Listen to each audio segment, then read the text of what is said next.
Yen, kemudian Nadine, sama Angel. Ini semua datang ya, oh Angel ya 3. Nah, mungkin ada yang belum baptis yang ingin gabung. Grace mau ikut baptis enggak kamu? Grace kamu. Kamu belum baptis ya? Enggak barengan, enggak pengen bareng? Belum? Oh, jadi minggu depan enggak? Oh iya. Jadi yang mau bareng baptis minggu depan bisa langsung japri ke Pak Endro atau ke Cevero. Nanti tak gabung ke grup yang akan baptis minggu depan. Ya. Tapi kalau misalnya belum siap minggu depan enggak apa-apa. Daftar saja nanti kapan bisanya kita akan baptis. Nah, hari ini kita akan belajar firman Tuhan dari 2 Timotius pasal 3 ayat 10 sampai 17. Ini akan saya bacakan. Ayat 10 dulu ya, 2 Timotius pasal 3 ayat 10. Tetapi engkau telah mengikuti ajaranku, cara hidupku, pendirianku, imanku, kesabaranku, kasihku dan ketekunanku. Ayat 11. Engkau telah ikut menderita penganiayaan dan sengsara seperti yang telah kuderita di Antiokhia dan di Ikonium dan Listra. Semua penganiayaan itu kuderita dan Tuhan telah melepaskan aku daripadanya. Memang setiap orang yang mau hidup beribadah dalam Kristus akan menderita aniaya. Sedangkan orang jahat dan penipu akan bertambah jahat, mereka menyesatkan dan disesatkan. Kemudian 14, tetapi hendaklah engkau tetap berpegang pada kebenaran yang telah engkau terima dan engkau yakini dengan selalu mengingat orang yang telah mengajarkannya kepadamu. Ingatlah juga bahwa dari kecil engkau sudah mengenal kitab suci yang dapat memberikan hikmat kepadamu dan menuntun engkau kepada keselamatan oleh iman kepada Kristus Yesus. Kemudian segala tulisan di ilmu Allah memang bermanfaat untuk mengajar, untuk menyatakan kesalahan, untuk perbaiki kelakuan, dan untuk mendidik orang dalam kebenaran. 17 ayat terakhir, dengan demikian tiap-tiap manusia kepunyaan Allah diperlengkapi untuk setiap perbuatan baik. Kita baca sama-sama ayat yang ke-15. Ya, kita baca sama-sama ya. 1, 2, 3. Ingatlah juga bahwa dari kecil engkau sudah mengenal kitab suci yang dapat memberi hikmat kepadamu dan menuntun engkau kepada keselamatan oleh iman kepada Kristus Yesus. Keselamatan oleh iman kepada Kristus Yesus. Nah, keselamatan itu di dalam kekristenan, hidup kekal, keselamatan itu hanya ada di dalam Yesus Kristus. Ini harus diketahui adik-adik semua ya. Keselamatan itu surga, hidup kekal hanya kita bisa peroleh di dalam Kristus Yesus.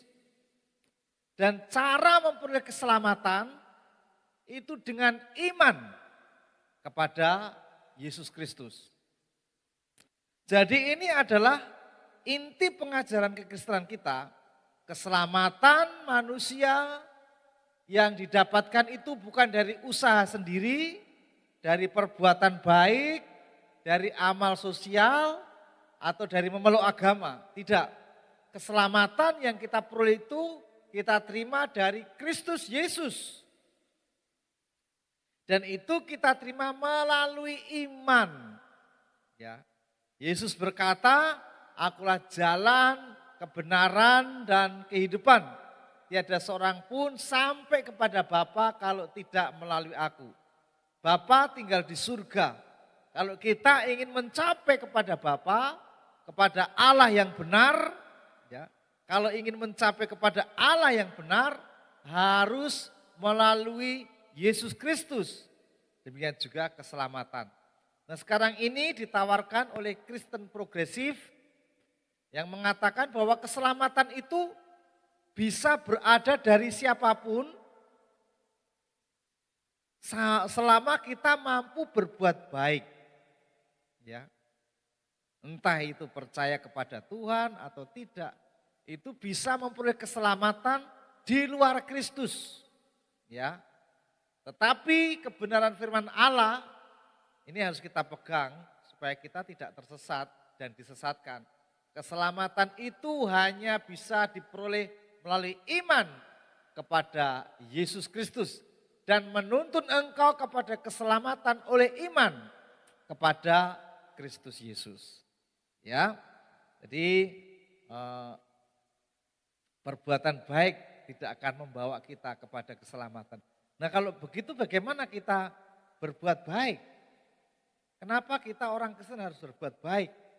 Nah, kita berbuat baik itu sebagai bukti bahwa kita ini sudah menerima keselamatan. Jangan dibalik, kita berbuat baik supaya kita masuk surga, itu tidak benar. Tapi yang benar adalah kita berbuat baik karena kita sudah diselamatkan oleh Yesus Kristus. Maka Tuhan mengajarkan kita untuk berbuat baik. Nah, dalam pengiringan kita kepada Tuhan, sering kita mengalami banyak tantangan atau yang disebut penderitaan. Karena tadi di dalamnya ayat 14, coba ayat 14 mundur. Ya, mundur lagi 13 ya. Ya. 12 ternyata 12. Ya. Memang setiap orang yang mau hidup beribadah di dalam Kristus Yesus akan menderita aniaya. Ya. Keselamatan itu tinggal dalam Kristus, ada dalam Kristus. Dan kalau kita menerima Yesus sebagai Tuhan dan Juru Selamat, kita mendapatkan keselamatan itu dan kemudian kita harus beribadah kepada Kristus Yesus. Nah, dalam hidup kita dalam beribadah ini ada firman Tuhan yang menjanjikan bahwa kalau kita beribadah di dalam Yesus Kristus, kita akan menderita aniaya. Ini janji Tuhan. Kalau saya mau beribadah kepada Kristus, ada penderitaan, ada aniaya. Tapi ternyata aniaya itu bisa ada dua kemungkinan. Membuat kita mundur dari Tuhan atau kita semakin percaya kepada Tuhan. Iman itu membuat kita mundur dari Tuhan atau iman itu membuat kita, penderitaan itu membuat kita makin maju dalam Tuhan. Jadi satu persoalan bisa disikapi dengan dua cara. Masalah membuat kita mundur atau masalah membuat kita semakin maju. Nah, kita akan buka PowerPoint kita.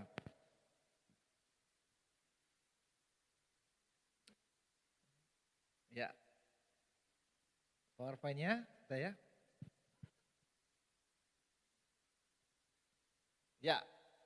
Kita akan belajar tentang iman dan penderitaan. Kalau tadi dalam pengiringan kepada Tuhan pasti ada penderitaan. Itu perkataan firman Tuhan. Bagaimana kita bisa menggabungkan iman dan penderitaan? Ayatnya sudah kita baca, ya. Di dalam Roma pasal 10 ayat 17, iman itu timbul oleh karena mendengarkan firman Kristus. Iman itu timbul dan bertumbuh karena kita mendengar firman Kristus, membaca firman Tuhan. Roma 10 ayat 17. Tetapi selain karena pendengaran akan firman Kristus, iman kita bertumbuh karena penderitaan yang terjadi dalam kehidupan kita. Ya, ini penting, kita harus tahu iman itu bertumbuh karena penderitaan yang terjadi di dalam kehidupan kita. Kalau kalian, kalau di sekolah, ini rata-rata di sekolah Katolik semua ya, ada yang di negeri juga. Yang di negeri ada, sekolah negeri ada. Nah, mungkin kalau di sekolah negeri kalian menjadi minoritas.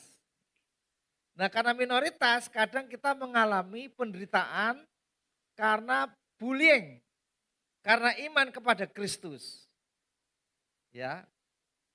Dulu anak saya sekolah TK SD-nya di gereja Mutiara Tunas Daud. SD-nya di SD Katolik, SMP-nya di SMP Katolik.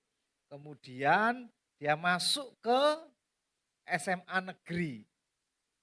Nah, SMA negeri di Mojokerto itu kalau yang tidak pakai kerudung itu yang non muslim aja. Jadi ketahuan ternyata anak saya satu kelas sendiri Kristen.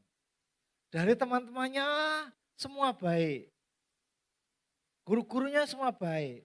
Tapi ada satu guru yang dulu pernah jadi Kristen, sekarang sudah tidak Kristen lagi, selalu membuli anak saya dalam bentuk pertanyaan-pertanyaan tentang iman Kristen. Jadi kalau dia mau sekolah pasti susah. Karena nanti ketemu guru ini pasti mengalami sindiran-sindiran, bullying-bullying karena soal kekristenan. Tapi kita ngajarnya ya wis enggak apa-apa lah. Ya, karena kita memang percaya Yesus ada ejekan, ada bullying, yang kita jadikan penderitaan, itu jangan membuat kita mundur atau patah semangat. Maju saja, enggak apa-apa. Ya, karena kalau kita hidup di dalam Kristus, pasti ada penderitaan kata firman Tuhan tadi.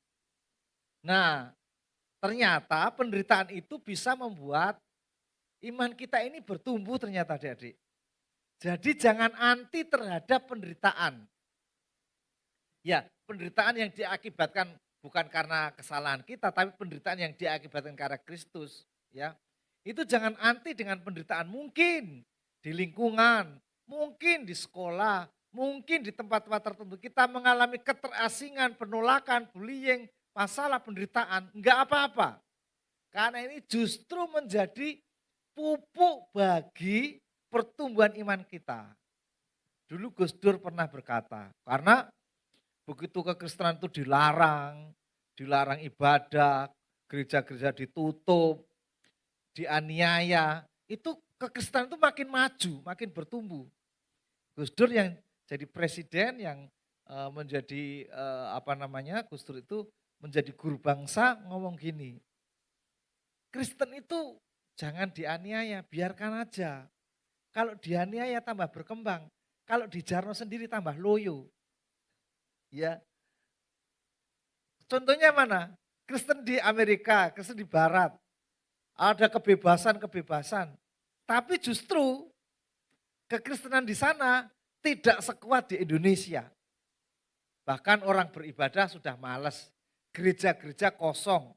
Gereja-gereja dengernya kata orang banyak yang kosong. Yang datang tuwek-tuwek, tua-tua, yang muda enggak. Bahkan gereja yang dijual menjadi diskotik.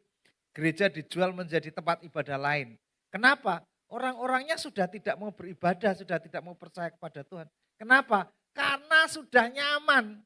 Nah ternyata kenyamanan itu musuh besar bagi iman Kristen. Pupuk iman Kristen, iman kita ini akan bertumbuh kalau kita menderita. Nah, kita belajar dari pesan Paulus terhadap Timotius, kita bisa menghadapi penderitaan. Ya. Jangan sampai penderitaan membuat kita mundur. Jangan sampai masalah membuat kita down. Jangan sampai masalah membuat kita loyo. Tidak ke gereja, nggak mau baca firman Tuhan. Tapi biarlah penderitaan itu memberikan sebuah alat, menjadi sebuah pupuk untuk memacu kita semakin bersemangat. Mungkin di sekolah, dalam proses studi kalian mengalami masalah. Mungkin bayar SPP-nya seret, uang gedungnya seret, semua serba seret. Itu jangan sampai membuat kita loyo sekolah. Tapi justru itu menjadi pemicu kita untuk giat belajar. Amin ya. Jangan sampai penderitaan masalah itu membuat kita jadi mundur, jadi kendor. Tapi makan semakin berapi-api. Bagaimana cara menghadapinya? Nah ini Paulus memberikan contoh kepada Timotius. Yang pertama, ketika ada penderitaan, masalah, tetap beriman bahwa Tuhan sanggup melepaskan. Ayo mungkin saat ini kita sedang ada masalah. Mungkin kalian sekolahnya baik-baik saja. Semua lancar-lancar, semua oke-oke. Tapi di rumah mungkin papa mama bertengkar terus. Ya, kalau papa mama bertengkar, siapa sih nggak sedih? Kita sedih. Siapa yang nggak jengkel? Kita jengkel. Kok bertengkar terus ya papa mama? Ya, kita sedih, kita jengkel. Nah, terus gimana pelampiasannya kalau papa mama bertengkar terus? Apa yang kita lampiaskan? Oh, ada orang yang melampiaskan macam-macam, macam-macam. Ada yang ngegame terus, ya. Ada yang cari kesenangan-kesenangan, merokok, minum minuman keras, begadang, main nggak pulang-pulang karena di rumah seperti neraka. Nah, kalau itu yang kita tempuh, kita akan mundur. Tapi kalau misalnya papa mama bertengkar terus, ini apa yang perlu kita kerjakan? Tetap beriman. Tuhan pasti sanggup menolong. Kalian bisa berdoa untuk papa mamanya supaya rukun lagi. Ya. Orang tua perlu kalian tolong. Dalam menjalani hubungan sebagai suami istri, mungkin sekarang ada masalah. Dan dampaknya kalian jadi dimarahi, mendengar orang bertengkar terus itu enggak suka. Tapi kalian bisa ini, tetap beriman pada Tuhan. Bahwa Tuhan sanggup melepaskan. Doakan kedua orang tuamu. Supaya diberikan hati Kristus. Sehingga papa mama bisa saling mengasihi lagi, saling mencintai lagi, mereka rukun. Kalau mereka rukun pasti hidup ini diberkati. Nah kalau mereka diberkati, kita pasti ikut diberkati Tuhan. Amin. Jadi doakan papa mama terus. Atau mungkin papa mama rukun, tapi usahanya sedang dalam persoalan. Ya, ekonominya lagi hancur. Nah kalau orang tua menderita, anak kira-kira ikut menderita enggak? Pasti ikut. Ya. Apa yang kamu kerjakan? Apakah masalah itu buat kita makin hancur atau makin naik? Paulus menasihatkan kepada Timotius, supaya penderitaan itu buat iman kita bertumbuh, miliki iman bahwa Tuhan sanggup melepaskan, Tuhan sanggup menolong, sehingga usaha dari orang tua kita bisa bangkit lagi. Atau paling tidak diberikan jalan keluar, sehingga terbebas dari lilitan utang, usahanya bisa kembali eksis, ya. Karena pandemi ini kan memukul banyak sektor ekonomi. Nah, kalau orang tua mengalami kerugian, mengalami usahanya down, itu kan kita terdampak juga. Nah, tetap beriman. Kalau kalian bisa ajak orang tua untuk berdoa. Mama yuk berdoa. Kalau bisa, doakan dan ajak ke gereja untuk beribadah kepada Tuhan. Karena di dalam Tuhan pasti ada jalan keluar. Amin gak nih? Amin. Sebab Yesus berkata, akulah jalan dari setiap persoalan. Ya, akulah jalan. Yesus adalah jalan keluar dari setiap persoalan. Apapun masalahmu saat ini, yang menimpa keluargamu, yang menimpa studimu, yang menimpa dalam komunitasmu. Ya, tetap beriman, Tuhan sanggup melepaskan. Mungkin kakak adik, orang tua ada yang sakit. Ayo kita bawa kepada Tuhan. Punya iman bahwa Tuhan sanggup melepaskan.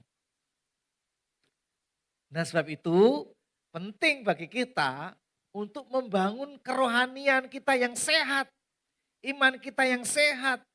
Tekunlah baca firman Tuhan, tekunlah berdoa, tekunlah untuk merenungkan firman Tuhan. Menguatkan hidup kita di hadapan Tuhan. Nanti kalau ada persoalan, kamu akan kuat. Ya, baru-baru ini kan saya membaca sebuah berita bahwa satu keluarga ini rame-rame bunuh diri dengan cara loncat dari apartemen. Adik-adik pasti baca itu ya. Kan berita itu sempat viral beberapa saat. Sekarang sudah tidak viral lagi karena ada pembunuhan-pembunuhan yang lain yang lebih sadis. Nah, kenapa sampai satu keluarga ini bunuh diri secara massal naik di sebuah apartemen? Karena usaha papanya itu mengalami kebangkrutan pada masa pandemi, ya. Nah, ketika bangkrut, terlilit utang, tidak punya jalan keluar, maka kemudian mereka ada kesepakatan yang tidak baik. Jadi kemudian di dalam video kan kita lihat di YouTube itu ya, mereka masuk satu-satu HP-nya dikumpulkan, mereka naik, mereka loncat, termasuk anaknya yang remaja ikut dengan cara tangan terikat. Nah, bagaimana kalau kita menghadapi persoalan sampai nggak percaya kepada Tuhan? Kalau kita percaya kepada Tuhan, beriman sungguh-sungguh pada Yesus, kita pasti percaya bahwa Tuhan sanggup melepaskan kita dari setiap persoalan. Katakan amin. Jadi karena iman ini yang membuat kita kuat. Iman ini yang membuat kita bersemangat dalam mengiring Tuhan. Iman ini yang membuat kita berapi-api dalam beribadah kepada Tuhan. Kemudian kekristenan dan pelayanan tidak menjamin bahwa kita tidak mengalami pergumulan. Ya, nggak ada kalau kamu nanti penuh Roh Kudus suka melayani, kamu akan terbebas dari pergumulan, dari persoalan. Itu nggak ada jaminannya. Justru jaminannya ketika kita mau beribadah kepada Kristus dengan benar, maka kita akan mengalami penderitaan. Itu tadi yang benar. Nah, kekristenan dan pelayanan tidak menjamin bahwa kita tidak akan mengalami pergumulan. Meskipun kita ini setia ke gereja, kita sungguh-sungguh pada Tuhan, pasti ada pergumulan. Ya. Namun di tengah-tengah pergumulan itu ada satu hal yang pasti. Apa? Satu hal yang pasti adalah Tuhan sanggup menolong dan melepaskan kita dari keadaan apapun yang menimpa kita. Ini sebuah kepastian bahwa Tuhan sanggup memberi kekuatan kepada kita di tengah-tengah persoalan. Baru-baru ini Pak Endro mudik, ketemu sama keluarga waktu lebaran kemarin. Ketemu sama keluarga seneng, termasuk ketemu keponakannya Pak Endro yang masih umur 23 tahun, 23 tahun. Senang, terus Pak Endro pulang ke sini, ya pas hari Minggu gini, dikabari kalau keponakannya ini kemarin tabrakan sekarang tidak sadar. Kemudian 1 menit kemudian saya dikabari ternyata meninggal. Jadi balik lagi ke sana. Kenapa? Karena kecelakaan. Jadi dia nyalip, nggak nututi, nabrak. Meninggal, dia digonceng, yang bonceng juga sudah tidak sadar. 2 minggu kemudian meninggal. Jadi dua-duanya dalam kecelakaan ini meninggal. Wah kasihan, saya bilang kasihan. Ini masih 22, ya, masih seumur anak saya. Sudah meninggal karena sebuah kecelakaan. Saya lihat orang tuanya kasihan. Tapinya begini. Janji Tuhan itu meskipun ada persoalan, Tuhan beri kekuatan. Tuhan beri kekuatan. Ya. Jadi saudara Pak Endro kan pemakaman Kristen, ada di makam secara Kristen. Ya sedih kehilangan anak, pasti sedih. Pak Endro tanya, gimana? Sudah bisa move on? Belum bisa move on. Ya kan kehilangan anak, sakit. Tapi janji Tuhan, meskipun manusia, orang percaya ada persoalan, ada masalah, ini yang Tuhan janjikan. Tuhan pasti menolong kita, memberikan kekuatan kepada kita untuk menghadapi persoalan. Masalah kita pasti beda-beda. Masalah saya dengan masalahnya Feli, masalah saya dengan masalahnya Andrew yang hari ini ulang tahun, happy birthday ya. Masalah saya dengan ya yen-yen semua. beda-beda. Tapi masalahnya beda, tapi janji Tuhan tetap sama. Tuhan sanggup memberi pertolongan. Tuhan sanggup memberikan kekuatan kepada kita. Untuk kita bisa menyelesaikan, untuk kita bisa mengatasi persoalan itu. Ini harus kita menjadi keyakinan kita. Jadi bagaimana supaya ketika kita menghadapi persoalan iman kita bertumbuh? Yang pertama, memiliki keyakinan bahwa di tengah persoalan Tuhan pasti menolong kita. Yang kedua, supaya dalam persoalan ini kita tidak mundur, tidak patah semangat, tidak jadi down, ya, tetap maju, tetap naik bersama Tuhan. Tetaplah berpegang pada kebenaran. Nah ini, ayat 14 itu mengatakannya, 2 Timotius 3, saya akan bacakan untuk menegaskan tentang hal ini. Ya, ketika dalam persoalan kita harus tetap berpegang kepada kebenaran. 2 Timotius 3 ayatnya yang keberapa itu? 14. Ya ini. Tetapi hendaklah engkau tetap berpegang kepada kebenaran yang telah engkau terima dan engkau yakini dengan selalu mengingat orang yang telah mengajarkannya kepadamu. Tadi Pak Endro juga ngajar anak-anak sekolah Minggu Rocky yang kelas besar. Pernahkah kalian bertengkar? Pernah. Berkelahi? Pernah. Kenapa? Ya, benci, sakit hati. Ya. Lah kenapa kok bisa begitulah, dia menjengkelkan. Ya. Jadi kepingin balas enggak? Kepingin balas. Nah, kalau ingin balas itu sudah tidak berpegang kepada kebenaran. Orang Kristen kalau disakiti, jalan kebenarannya bagaimana menurut kalian? Coba, orang Kristen kalau disakiti, nanti biasanya ada diskusi ya Kak Viro ya? Ada diskusi enggak? Boleh nanti beberapa menit aja ya, nanti dibuat kelompok. Bagaimana kita tetap berpegang kepada kebenaran ketika kita disakiti atau dirugikan. Itu nanti diskusikan, nanti jawabnya yang sesuai dengan firman Tuhan, kasih ayatnya ya. Itu. Nah, kita harus tetap berpegang kepada kebenaran. Meskipun dalam keadaan situasi apapun. Karena kalau kita sudah tidak berpegang kepada kebenaran, kita lewat jalan pintas dan tidak mengandalkan Tuhan, kita berada di luar kebenaran, maka kita tidak akan maju lagi. Ya. Penderitaan biasanya menawarkan kepada seorang jalan pintas untuk keluar dari persoalan itu. Nah, ada yang saya tadi juga menceritakan di kebaktian umum. Sekarang ini kan banyak orang terlilit utang ya. Pinjol. Adakah di antara kalian yang sudah terlibat utang pinjol? Seorang guru di Malang terlibat pinjaman online, nggak bisa nyaur, ngajak anaknya bunuh diri. Yang berita terbaru, ya, pengen sugih, cari persugihan, masih ada ya di zaman modern ini persugihan. Masih ada itu yang cari. Kemudian ada bisikan gaib, suruh bunuh istrinya. Dibunuh sungguhan, dimutilasi, dipotong-potong. Setelah dipotong-potong, dagingnya ditawarkan Pak RT. Pak mau daging babi? Edian. Itu loh stres itu. Wah gila.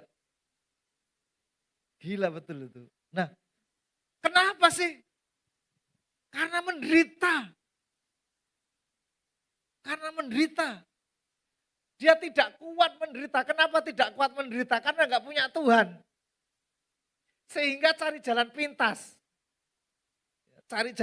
Menderita, cari jalan pintas, supaya cepat-cepat selesai. Tidak peduli firman Tuhan, jadi nabrak firman Tuhan. Kalau kita dalam mengatasi persoalan dengan nabrak terhadap firman Tuhan, waduh, kita nggak jadi maju, kita makin mundur. Iman kita tidak akan bertumbuh, tapi iman kita akan menjadi lemah. Jadi ketika dalam persoalan, bagaimana supaya kita tetap maju dalam iman kita?